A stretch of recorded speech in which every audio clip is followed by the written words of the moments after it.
Dit is de podcast van Omroep Friesland. Noordewien. Met Willem de Vries. Kom verder.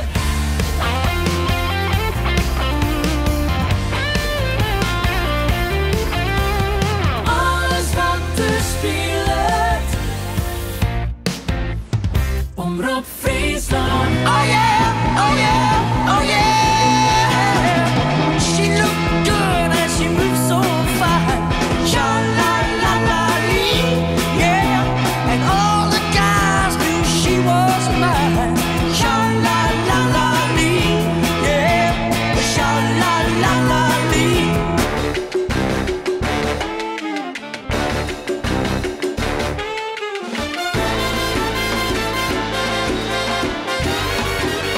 Dit is Noordewien.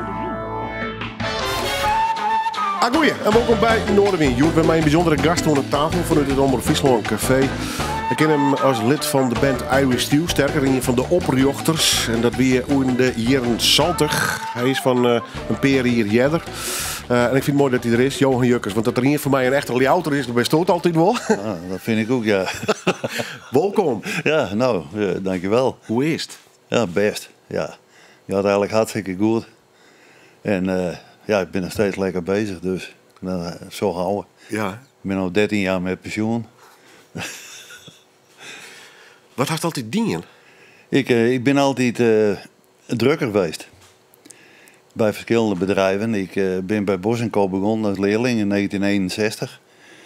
En daar heb ik 36 jaar gewerkt. Ik was op een gegeven moment bedrijfsleider van een filiaal van Bos & Co in Gorrediek. En dat is op een gegeven moment toch fout lopen. De woudklank drukten wij.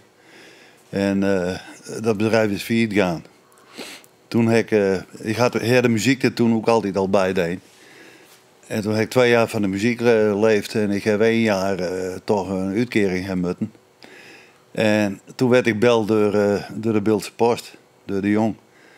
Van, wij horen dat toch op het dik staat, kun je toe komen? Nou, ik zei, zeg maar wanneer? Nou, maandag maar. Dus daar heb ik nog een maand of 16 werkt. En toen had hij het spul overdeen naar Drost, de Harlingenkrant in Harlingen. En daar heb ik tot mijn 63ste nog gewerkt. 10, 11 jaar. Dus dan heb ik 49 jaar erop zitten. Weer een soort jongensdroom of weer toeval? Dat is die drukkerij te lonen kan. Puur toeval. Want toen ik 12 was, toen zei mijn vader, die zei, wat wist je worden? Ik zei, muzikant. Nou, het huis was te klein. Ik had een vak leren en ik had een neef. En die was typograaf. Nou, dat leek me ook wel interessant. Dus zo ben ik erin geruweld. Het was een mooi vak. Alleen het is nooit... Ja, hoe moet ik het zeggen? Ik ben altijd met plezier naar mijn werk gaan. Maar ik heb toch altijd dat hart van... Goh, had ik maar een muzikale opleiding gehad en weet ik veel wat. Want ik kan nog steeds niet nooit muziek lezen. Ja, dat is toch wel een gemis soms. Ja, want zou iets als een conservatorium, ik neem maar aan een opleiding. Nou, ik denk dat dat de hoogtegreep was voor mij. Dat denk ik wel. Ja. Maar geen lesnaam dus? Nou ja, daar was geen geld voor. Wat praat je over? Over 1959, 60? Ja. Wat voor nest kwam het ook? Nou, een rood nest. Ja. Het was zo, bij ons dat de verkiezingen waren, dan was aan de overkant, daar kwam de katholieken, de KVP, daarnaast de CHU. En dan zei je vader, dan moest even naar de overkant, naar Bouma, even een biljet van Drees ophalen. Biljet van Drees. Ja. Maar een socialistisch nest van arbeiders, hij weer arbeider? Ja, mijn vader was fabrieksarbeider bij de Frico. Ja. En mem? En mijn mem die is overleden. Die is overleden toen ze 33 was. Jong? Toen was ik 2, ja. Ja, en nou ja, dat heeft ook wel invloed gehad op het gezin, hoor. Want er kwam op een gegeven moment een stiefmoeder en die had zelf geen kinderen. En dat is toch wel, dat liep niet lekker. Mijn broer die was met 15 jaar op zee. En mijn zus die was met 17 jaar ook uit huis. Vanwege, ja, toch wel een hoop problemen. Maar ja, ik was eigenlijk een beetje een nakomertje. Want ik kwam 7 jaar achter mijn broer aan. En bij mij is het eigenlijk wel redelijk goed gegaan allemaal. Ook in relatie met die Heids is. En met mijn stiefmoeder, ja. Ja.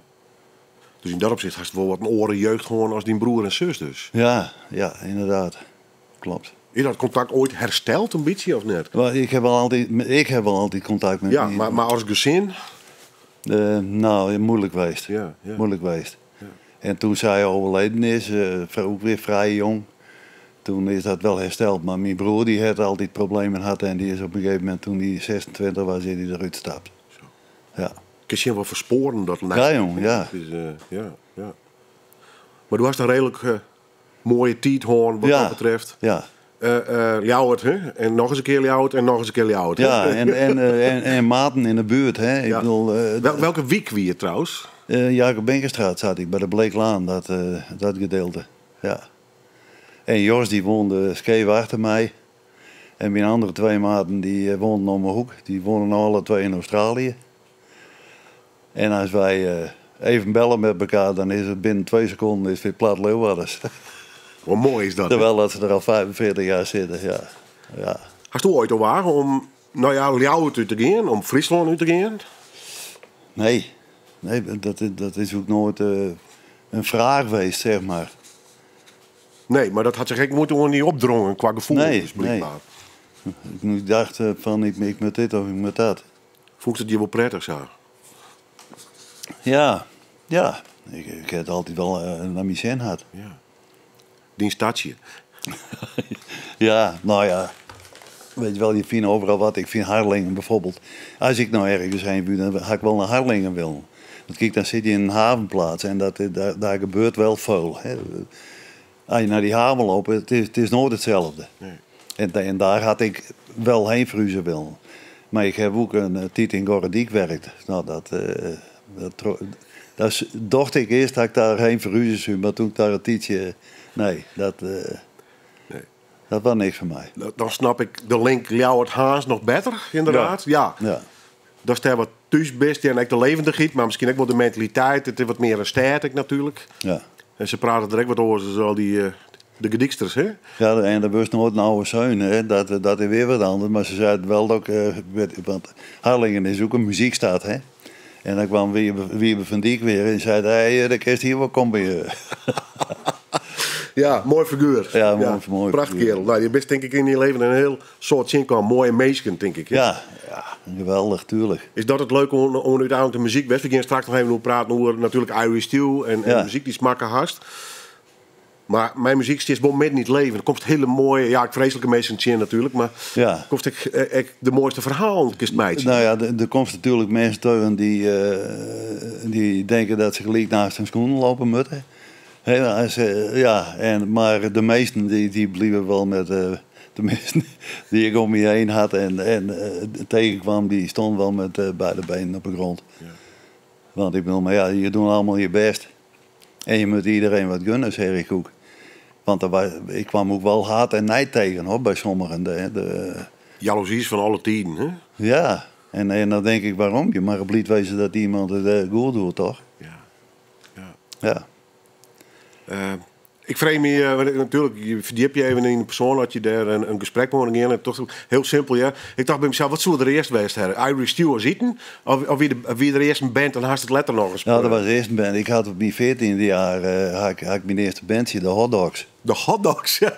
Maar dan had het altijd wat hij dieten zag. Nou, dat kwam dus nog van mijn broer. Die leefde toen nog. En we moesten een naam hebben. Hij zat op zee. Hij zei, had hij in Engeland natuurlijk hotdogs. Had dus de hotdogs. En de latere... Waar zit hij daarin trouwens? Nou, dat was Oets van der Bijl, die dus later voor Irish Stew een hoop nummers geschreven had. En die was wat jaren ouder dan ons. En die zat meer in de muziek, die kon meer. Die had ons dingen geleerd en zo. En een jongen die bij mij op school zat, Dirk Helfrich. En die had een moeke, die had al wat geld, dus daar kwamen instrumenten. En Pico van der Hoek, die nou in Australië woont, die werd door drummen bombardeerd. En het eerste drumstel, dat waren keesvatsies van de Frico, waar we dus velden overheen spannen hadden. Maar zo ben we dus wel begonnen. En op een gegeven moment toch ook, toen het allemaal wat beter werd, gingen we daar ook met de provincie door. En nou ja, daar hebben we ook al wel mooie dingen beleefd. En wie dat... Doe al folkmuziek of zie je hem meer in de dat beat was eigenlijk? ja, heel beat, hè? Ja, Beat. ja. Van de Kings en weet ik veel wat. En nou ja, wij gingen overal heen. En Oeltje werkte bij Bronswerk. En die had een collega. En vroeger had ze nog die kolenketels, hè?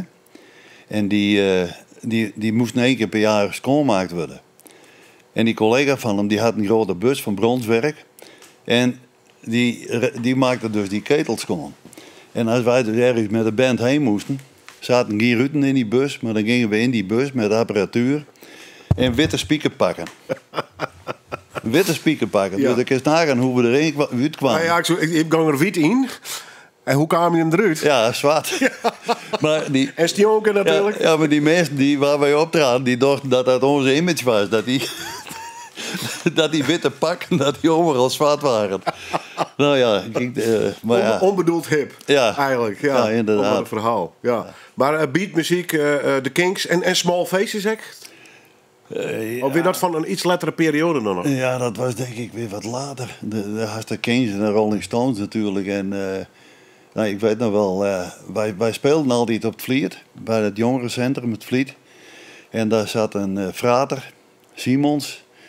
En ja, ik vertel het even verkeerd om. Wij begonnen bij de jonge socialisten.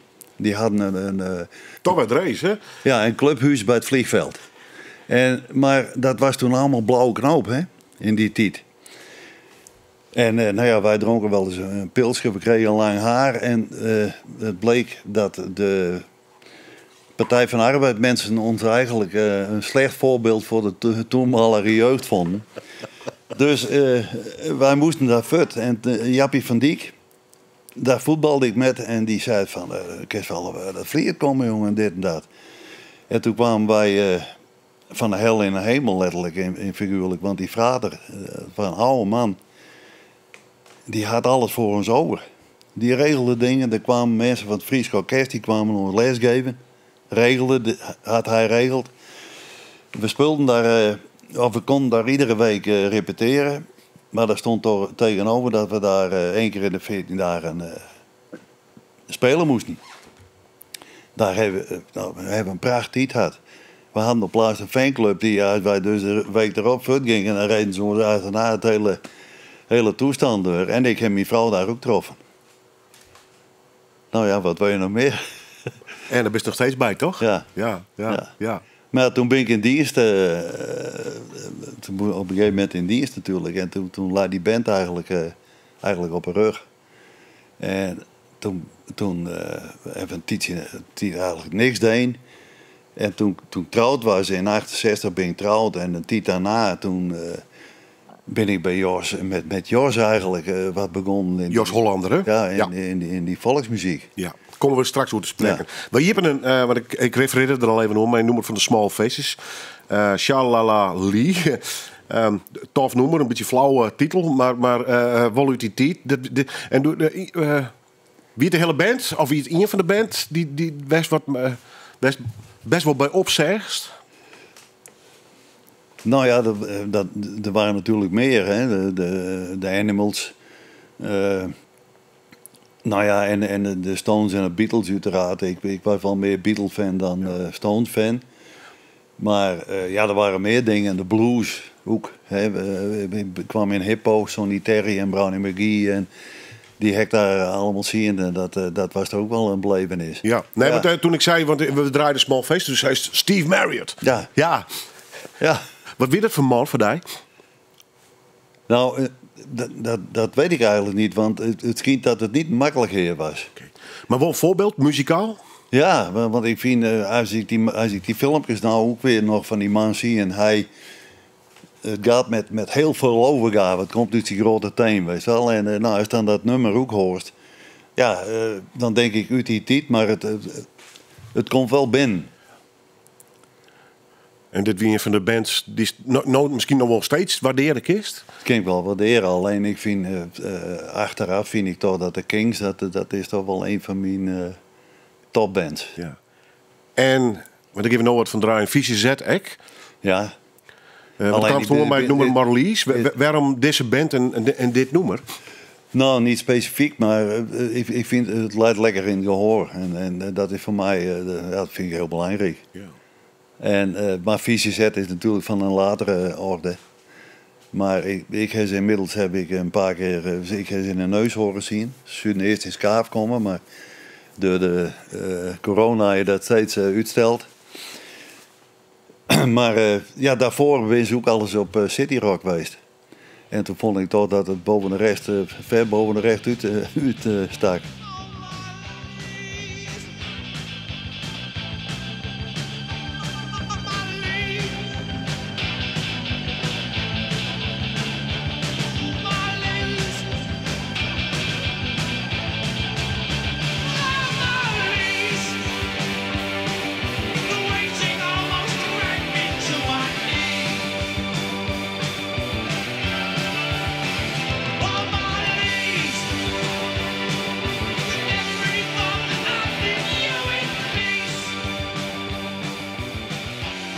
Grote hit voor deze Britse band, Vieze Z en Marlies. Al draait het wel een beetje eigenlijk om een singer-songwriter, John Watts. Die is al een aantal keer weer in Friesland, in Ljouwert-West. Onder andere in de Noorderwind-studio. Maar een van de mannen die in het publiek stier is Joert mijn gast. Johan Jukkers. Want het klopt, City Rock gaan ze spelen nog. En van Johan leer ik nou dat Marlies een Amsterdamse dame weer dus. Ja, volgens mij wel. Ja. Oh, dat had een mooie vestkoeskreun. Prachtig. Wat je zo'n zegt bij Johan Jukkers, dat wordt alleen een volkmuziek. Maar nou, hij komt toch met dit soort platen doen. Daar worden wij alleen maar bleed van. Maar toch ben hij even waarom in de tijd. Want in de jaren 20 begint dan met Irish Stew. Wat wie de oorlering daarvan? Want toen eerst vertelde het in een andere band eigenlijk. En toch best die volkant uitgang. Ja. Wij, mijn maat Oets, wij hadden veel contact. Hè. We waren trouwd, maar we kwamen, Oets woonde inmiddels in Asten. Maar we kwamen vaak bij elkaar op visite en dan werd er wel eens wat dronken. En ik had al wat platen van de Dubliners. En wij zetten dat op een gegeven moment op. En zo gaandeweg dat we hem lekker half om hadden, zeiden dit is ook wel hartstikke mooi. Dit is wel leuk, hè? Ja. Zo is het eigenlijk begonnen. Met de Dubliners. Ja. En toen was het dus zo dat wij eigenlijk...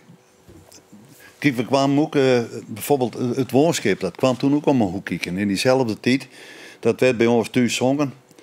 Mijn oom die zat in dat gezelschap van de San Brinko's en zo, waar dat wegkwam en met Henk van der Heijden. Maar wij speelden die muziek en Oertsie begon dus op een gegeven moment daar vertalingen van te maken, van die eerste liedjes.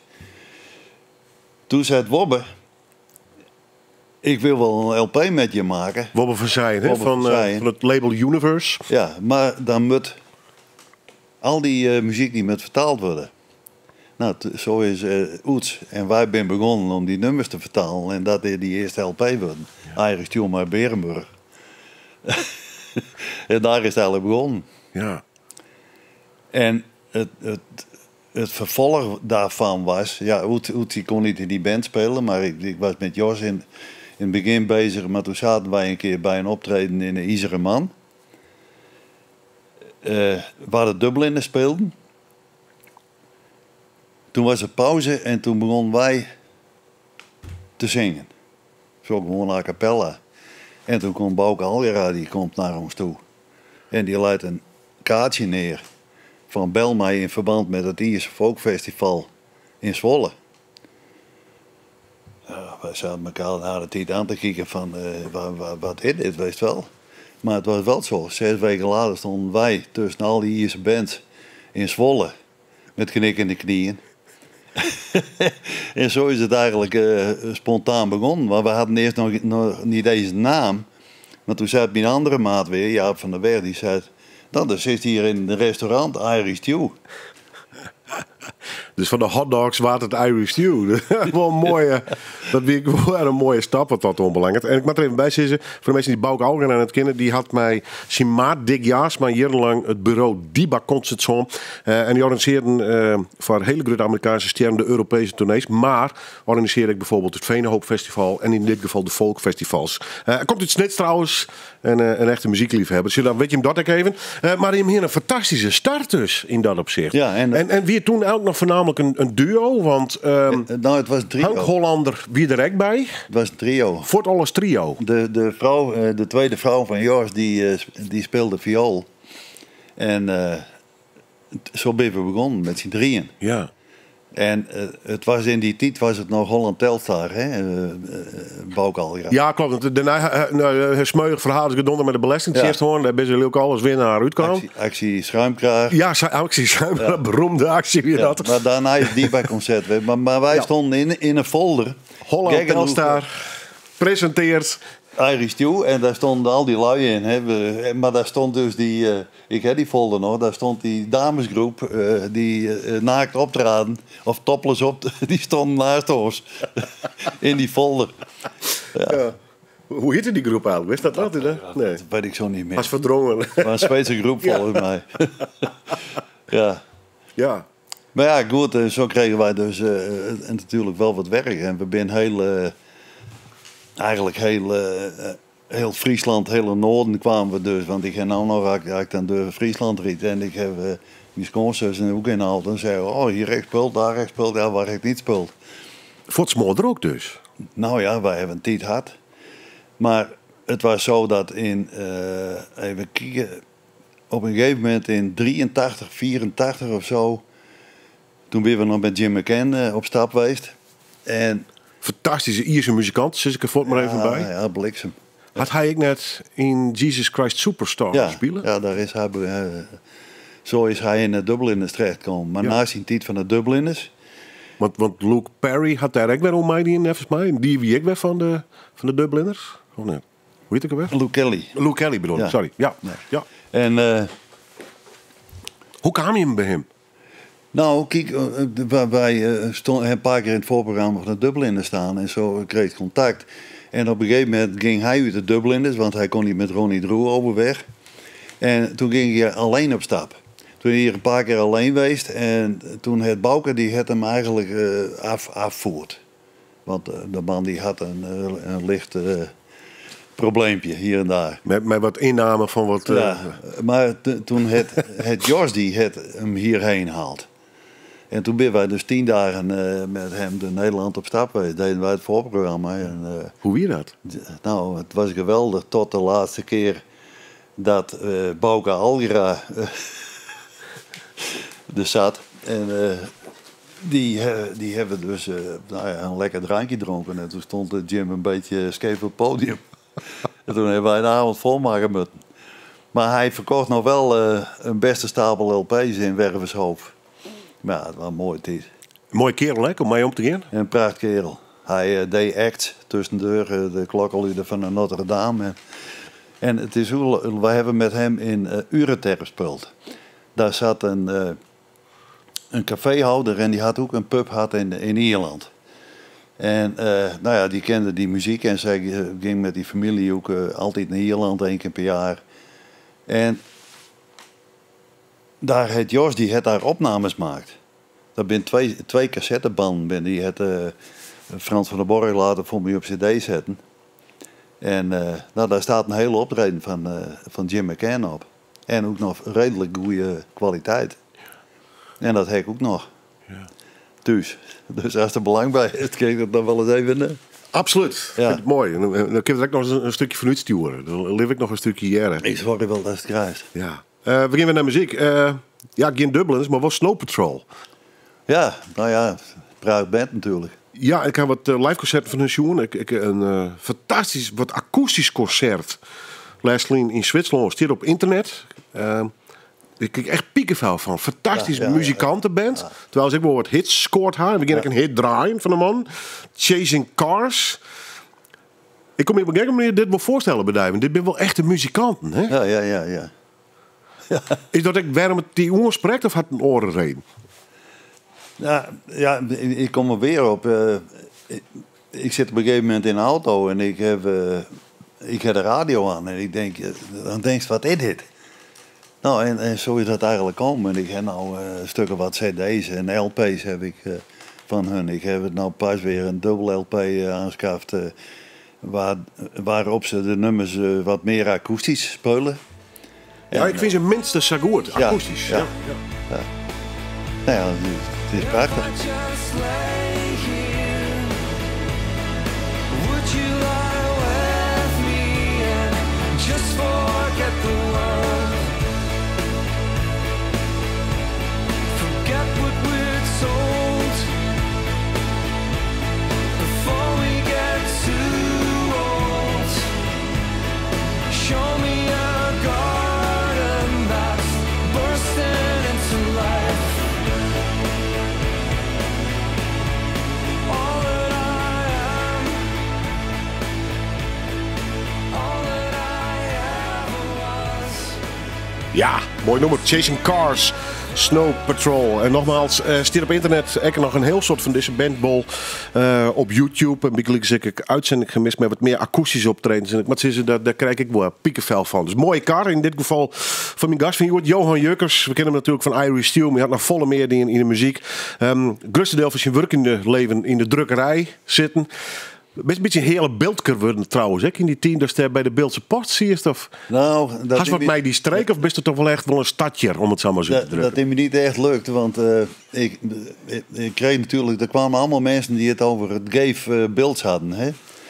En toen zei ik ineens, waar zit je me over te zeuren? Want het is krek verkaapt Leeuwarden. Nou, ik ben krek niet met pek en veer en dorp uitstuurd toen.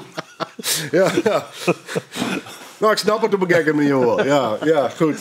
Maar ja, dat kon ze wel waarderen. Ja. We zien het even over Irish Steel ontkomen we net door, maar dat is voor mij natuurlijk wel de rode lijn eigenlijk in een hele muzikale leven geweest. Ja. Ook in verschillende besettings. Ja, nou ja, we zijn dus met z'n drieën begonnen. En later, Jos die kreeg op een gegeven moment een snackbar in Akkerum toch? in Akkerum. Ja, patatbakken. Ja, en toen ben ik een tijd alleen op pad geweest. En in 1991 toen komt Frans bij me van, ik wil een cd met die maken. Frans van der Borg. En ja, toen plotseling kwam Jos weer in beeld. Want die snackbar, dat liep, daar stopte hij met. En nou, toen zei ik, ik dan gaan we met z'n tweeën hebben toen volgens mij de Real Whiskey Sound hebben we toen gemaakt. Die cd. En daar stond de oudste stapper op. Nou ja, toen begon het te rollen. Hè? En in die tijd ook, in 1990 was het al dat ik bij het Shanty Festival in Workum speelde. En er was een Poolse band was daar. En die zeiden, we willen jou in Polen hebben. Toen kwam ik dus in Krakau op een heel groot festival terecht. En ik weet het nog precies. 24 uur in de trein. En donderdagavond kwamen we eraan en zeiden, jullie gaan gelijk door, want het is kennismaking van artiesten en dit en dat. En ik sta daar in mijn eentje op het podium en het licht gaat aan en er staan 3000 man in de keten. Oeps.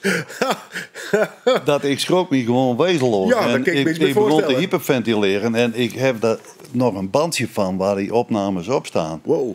Ik sta te zingen, maar ik sta gewoon...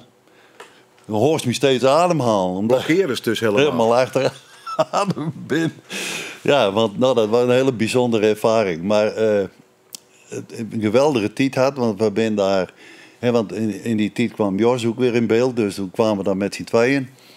En we hebben wel een hele tour door de Polen gemaakt. En dat was iedere keer voor groot publiek. Hele grote shows met... mensen uit Rusland, uit Tartarië, uit Estland, uit Zweden, van Newfoundland, Engeland. Overal kwamen ze naar die festivals toe. Dat waren daar Sea-Songs en Shanty festivals. En het publiek, dat waren allemaal studenten van de universiteiten. En dan praat je over in Krakau, dan een universiteit waar 40.000 studenten op zitten. Dat is gewoon de stad in de stad. Ja. En daar hebben wij een geweldige tijd. We kwamen overal, Ik in de periode dat de volk behoorlijk booming weer. Hè? Ja. Dat we toen volle breder qua liefhebbers, aanhang, fans. Ja. En Grutte zaal vaak. En daar is daar al dat die... want die studenten die mochten met die skippen, hè, met die windjammers, mochten ze wel naar die zeiltoestand, mochten ze het land uit tijdens het ijzeren gordijn. En daar is die voorliefde voor die zeemansmuziek komen, zeg maar. En dat werd door hun ook weer vertaald naar het Pools toe en zo. Dat wij daar met die Engelstalige nummers kwamen. Dan waren er Poolse groepen bij die dat alleen maar in Pools kon. En die speelden onze muziek. Want die wisten niet eens dat dat uit Ierland kwam. Weet je wel, zulke soort dingen maakten ze daarmee. Ja. Maar wij zaten daar, het eerste jaar weet ik nog, en mijn vrouw was ook met, zaten we daar in een hotel, Dom Toeristi. En het was zo dat de artiesten die hadden dus een kamer. En het publiek, die kwam vanuit heel Polen. En die mochten voor een heel klein bedrag die op de gangen slapen. Mochten ze hun slaapzakje neerleggen. En wij wisten dat ook niet. Maar na het optreden begon het op die gangen het feest. Want er waren van die hippieachtige jongeren die begonnen daar te spelen. En al gauw zaten die artiesten er ook bij. Dat was een geweldige belevenis. Maar er zaten ook mensen in het hotel en die gingen naar het skioord Zakopane. Dat was in de buurt van Krakau.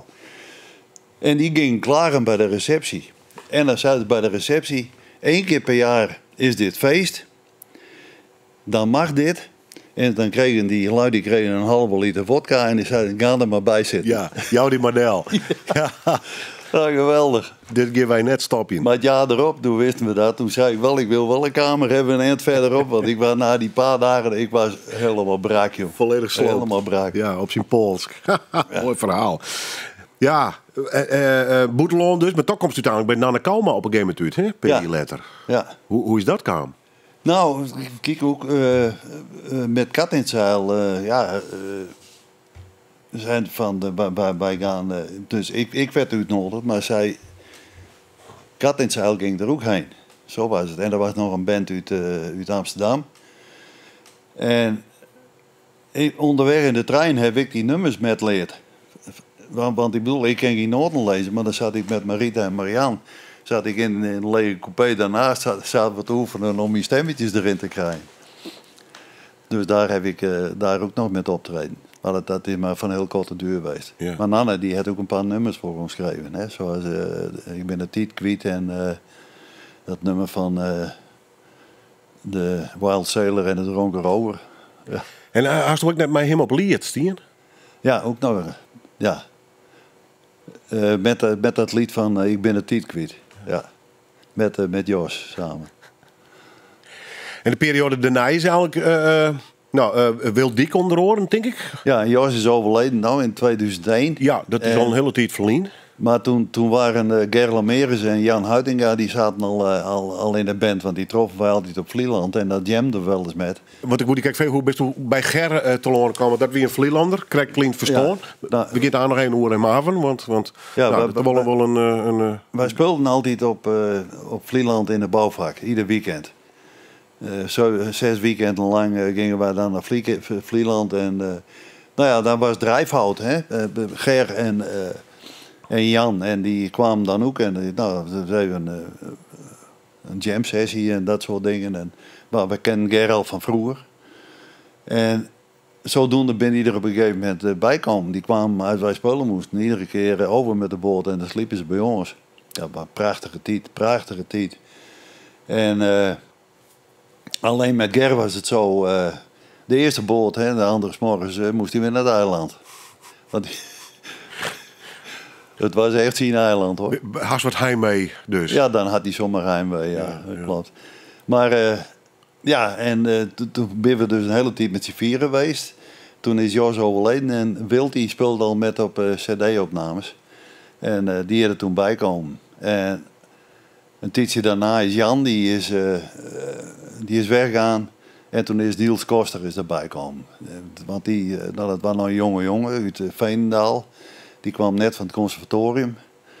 En Ja, ik denk van, dat is een oude kerel. En dat is een jonge jongen er weer in. En...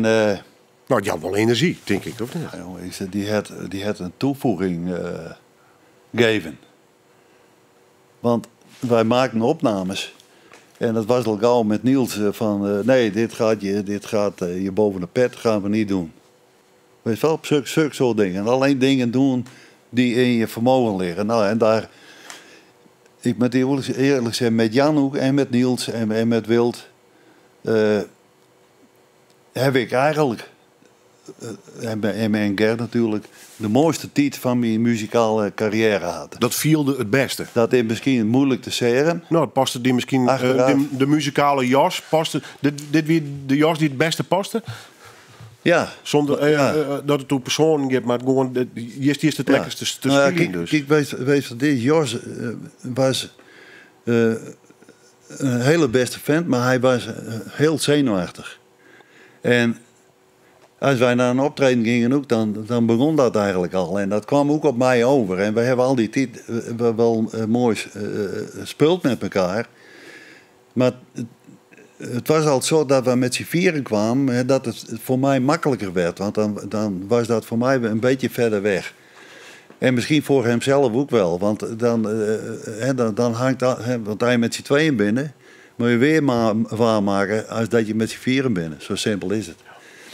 En ik heb die laatste jaren heb ik altijd heel ontspannen op het podium staan. Ja. Grappig op Ja, die jaren. ja, maar ja, het is eigenlijk jammer dat je tot die conclusie komt, maar het was gewoon wel zo. Ik had dat gevoel wel. Ja, maar daar gaat het om, uiteindelijk, het gevoel. Ja. We gaan er straks over verder praten, maar we hebben er eerst een plaat die denk ik ook op gevoel wel heel erg makker is, toch Eddie Vedder. Society, zijn akoestische werk wat meer, want hij is natuurlijk van Pearl Jam. Dat is het wat huddere werk.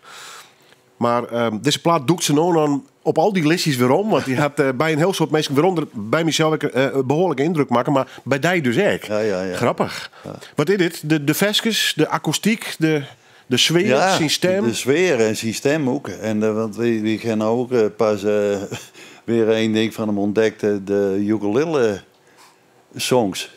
Heeft hij wel eens gehoord? Nee. Speelt hij alleen met een ukulele, verder niks. Wat ik een geweldig instrument vind trouwens. Ja. Zwaar onderschat. Hè? We Ja, doen het altijd een beetje, het is maar een ukulele. Ja, maar dan komt die stem daarbij. En die stem die het wat. Ik kan lullen wat je wil, maar zo is er maar één. Ja, en als dan die cd van waar Society op staat, die hele cd, dat is gewoon een kunstwerk, vind ik. En dat is het verhaal van die vent die in die bus woonde. Hè? Het is de soundtrack worden, van Into the Wild. Ja.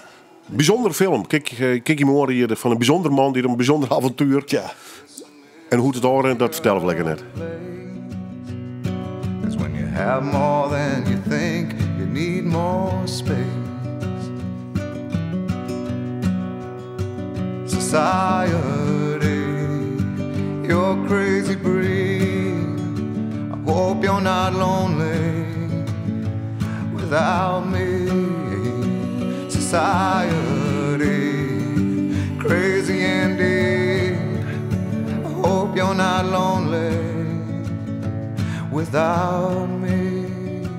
Net met de ukulele, maar wel mijn prachtige akoestische gitaar. Eddie Vedder, en het noemen Society. En nogmaals, dit jet bij een prachtige film, die alweer een tijdje verleden uitkwam, is Into the Wild. Bijzonder verhaal van een jongeman die letterlijk, volgens mij weet Alaska de bush in gaat. En daar een wieze levensles leert, laat ik het zo maar zeggen. Het staat op het lijstje van Johan Jukkers, Joop mijn gast. We hadden natuurlijk over Irish Stew, want het is een muziekgroep die eigenlijk een soort rare lijn door zijn leven leren had. De verschillende besettings, en wel aardig dat eigenlijk de laatste bezetting het beste vielde. Maar onder andere Ger Lameres, volkartiest van Vleeland. En die is helaas begin van het jaar naar een...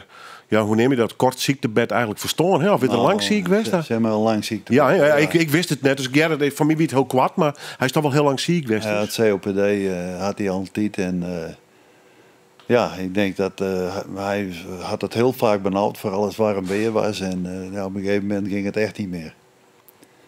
Nee. Je is nog contact met hem? Nou, de laatste jaren werd het wel minder. Ja, ik bedoel, maar je bent op een gegeven moment met andere dingen bezig, maar via de sociale media hadden we wel constant contact, zeg maar. Maar het was niet zo dat ik nou even met de boot overging om daarheen te gaan. Want er zit dan ook altijd vaak met overnachtingen en zo. Ik ben er wel eens een paar dagen bij hem geweest. Toen was hij nog redelijk goed en dan chaseerde hij over het eiland en dan liet hij alle mooie plekjes zien. Wat een mooie kerel, hè? Ja, en hij was mooi aan het schilderen de laatste jaren. Het hele huis stond vol schilderijen en dichten natuurlijk. Wij hadden altijd een hoop lol en hij had ook altijd van die wonderlijke uitspraken. Wilty hebben we wel eens te pakken gehad. Want dan waren we onderweg en dan zei hij, Don die komt vanavond ook. Wie is Don? Had hij mij eerst ook met de... Ja, dat is de vriend van mijn moeder. Ja, maar die moeder is al lang overleden. Ja, maar die vriend die is er nog wel. Nou, die vriend die bestond helemaal niet. Maar daar had hij dus hele verhalen over. En Wilty het wekenlang geloofd dat Don s'avonds ook kwam. Een riek fantasieleven. Ja. Hij haalde de gekste dingen uit, ja. Ja, een bijzondere man. Nou ja, en hij had wel degelijk, tenminste in die periode, een belangrijk lid van Irish Steel geweest. Ja, zeker, absoluut. Ja. Want ik bedoel, maar laat me eerlijk zijn, je had ook een stem die herken je uit duizenden, hè. Dat is gewoon simpel. Ja. En hij had ook mooie nummers geschreven. Er zijn een hoop shantykoren die nummers van hem zingen. Ja, maar dat ze maar voortvalt. Ja, is het leven, hè. Kun je daar wat mee omgaan? Ik bedoel, Jos is ook vrij relatief verstonden. Ja, die was natuurlijk ook bijna 77. Ja, dat ben hele leeftijd, hè? Ja, we menen maar dat wel je 100 worden. Maar... Nee, zo is het niet. Ja. Nee. Hoe ervaart dat zelf? Want dan ben je echt een dikke zondiger. Ja, ik ben 76. Jullie gaan fietsen hier in de stad. Nou, ik heb het goed met jou gaan leren. Nee, ja, natuurlijk. Nou. Je ongetwijfeld de pijntjes vielen van de leeftijd. Maar maar is nog een product drokte, want er is nog een spelen. Ja, we hebben nog een retro-bandje. Hè? De Ossekop genoemd naar het beroemde café. En daar zit Pieter Langejes en Kees Jolmers, die zitten daarin. En dat is gewoon lekker spuilen. 60 jaren muziek. En dat doen we eigenlijk voor in zorg- en bejaardenhuizen en dat soort dingen. Ja, want toen werken stek nog wel, of werken spelers. Ik wil met Alzheimer-patiënten, hè? Ja, dat doen we in het Odensehuis. En de toenmalige dame Martina Adema, toen zaten we nog op een buurt en die zei van, ik heb hier wat oude muzikanten die niet meer kunnen spelen. En kunnen jullie daar iets mee? Nou ja, dat was natuurlijk een heel blanco iets voor ons. En Kees en ik die ben erin stapt. En dat was in het begin was het natuurlijk brandhout. Maar gaandeweg kwamen ze los, zeg maar. We hadden Johan van den Berg, die speelde bas. En Max Triebet, een Indische man, Indo, die zijn hele leven in Duitsland speelt had, die begeleidde ik dan. En dan was er Mattie van der Meer, die begeleidde een man op accordeon. En zo ben we dus 1 op 1 bezig, die mensen begeleiden. En Max Triebet, dat was in het begin wat moeilijk, maar op een gegeven moment zei hij tegen mij, bij sommige nummers kan je dat akkoordje niet beter zo pakken. En kijk, en dat is het mooie ervan. En die begonnen we helemaal op te leven. Ja, nou ja, Kees die zei het mooi, hij kwam uit zijn winterslaap. Ja. En zo was het ook, want die muziek dat is alles en de rest is niks. Ja. Maar hij hoort met muziek te horen. Zijn akkoorden worden nou wat minder, maar wij zijn ook al met hem wel een jaar of 5 bezig inmiddels. Dus het gaat bij hem vrij langzaam. Maar met akkoorden wordt het wat minder. Maar het zingen, dat gaat nog steeds. En dan probeert hij stemmetjes en dat lukt niet altijd helemaal. Maar het gaat om een lol, hè. Ja. En dat hebben we. Dan komt er weer met een bliedgevoel voor, laat ik het zo zeggen. Nou, dat was volgens mij een blied meeswezen. Best 44 jaar trouwd. Maak eens lekkere muziek. Best nog aardig zoen. Ja. Best wel een tevreden boomer wat dat betreft. Nou, ik ben vrij tevreden. Ja, met mijn vrouw kun je het wat beter kennen. Maar ja, je kent niet alles. Je moet er van alles met je wat maken, ook al gaat het nog zo slecht, zeg ik maar. En Irish Stew, hadden we daar nog eens wat van? Denk het niet. Nee.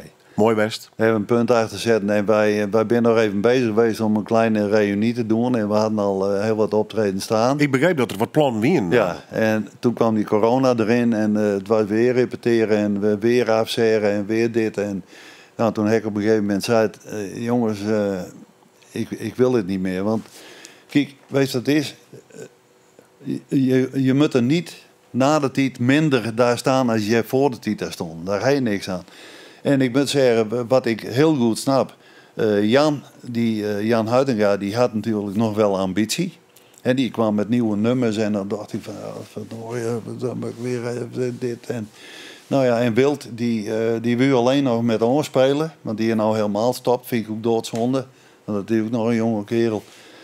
Maar ja, ik heb toen toch gezegd van, nou jongens, het ophouden. Soms maar je ergens een punt achter zetten. Ja. Is mooi West, clear. En misschien moet je dat ook wel op je gevoel doen, maar Ja. ja.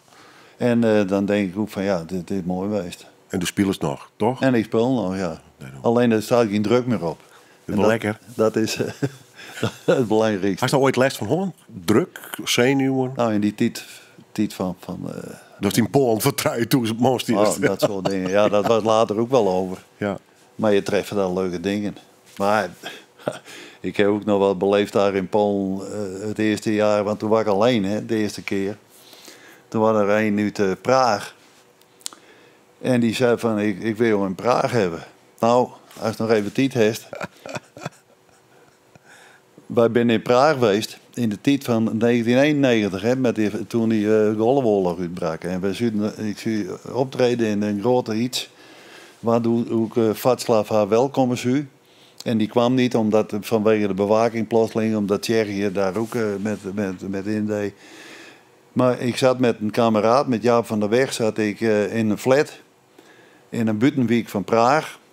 En toen we 's morgens wakker werden, zaten de twee heren in uniform en die haalden ons op. En ik was in mijn Hyundai'tje en wij moesten achter een auto van Corps Diplomatiek rijden. Erachteraan. Nou, wij vlogen Praag deur.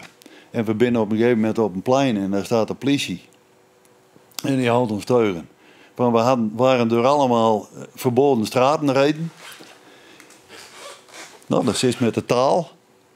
Half Duits, half Engels. En die auto met Corps Diplomatiek, met die heren in uniform, die was fut. Dus daar stonden wij. Ik zei, ja, wij bij Moorde Beer. Komt die auto terugrijden. Die ene kerel stapt uit. Die staat even met die 3 agenten te poekelen. En ze beginnen te buren. En we krijgen een hand en we konden doorrijden. Nou, ik kom op een persconferentie terecht waar ik niet de moe van verstaan. Want dat allemaal Tsjechisch. Ik hoorde op een gegeven moment Johan Jukkers. Dus ik ging even staan en ik boog even. Maar dat was het. Maar ik zei, voor hetzelfde hand weer in de bak zitten. En, Ja. Maar waar wie die persconferentie voor dan? Voor dat feest. Voor dat festival. En wat was er op dat festival? Dat was voor het eerst, na de val van de muur, was daar een topless dame. Nou, ik zei die wel vertellen, er waren wel 100 fotografen en die braken de poorten over elkaar heen. Nou, ik zei ook tegen Jaap, ik zei, dit moet er nog niet eens weet ook niet. Fijn. Er was een scheepskapel, dat waren allemaal mooie jonge meiden. En er was een zwaardvechtersgroep die optraden. En dan fijn, een heel feest. Wij sliepen s'avonds daarna in een soort vliegtuighangar. Jaap en ik hadden hier een kamer en daar zaten de zwaardvechters en daar zat de scheepskapel. En dat waren jonge lui en die dachten s'avonds van, nou misschien is er wel wat. Dus die kwamen op die gang voor onze kamer en dat was een herrie. Van hier tot Gunder. En ik zei, we doen geen oog dicht en we moeten morgen weer dat hele eind terugrijden. Ik was in mijn pendekje en ik loop die gang op en ik schreeuw op zijn Leeuwarders. En nou op, zonnebieter. En dit en dat. Nou, ze vlogen alle kanten uit en toen was het rustig. dat was Praag. Jongen. Ja, mooi Ja. verhaal. We draaien nog geen plaat, Pink Floyd. Ja. Ja. Band of nummer, wat spreekt die hier gewoon Want het gaat om On the Turning Away. Ja, Ja. maar ik vind gewoon een van hun mooiere nummers. En ja, er is natuurlijk heel veel. Ik heb bijna alle LP's. Ik denk haast alle LP's wel. Maar ik vind dit weer, mooi. Mooi van opbouw. Ik kan ze lekker bewegsfijmelen. Doen we dat. Dank u wel. Oké. Graag gedaan. No more turning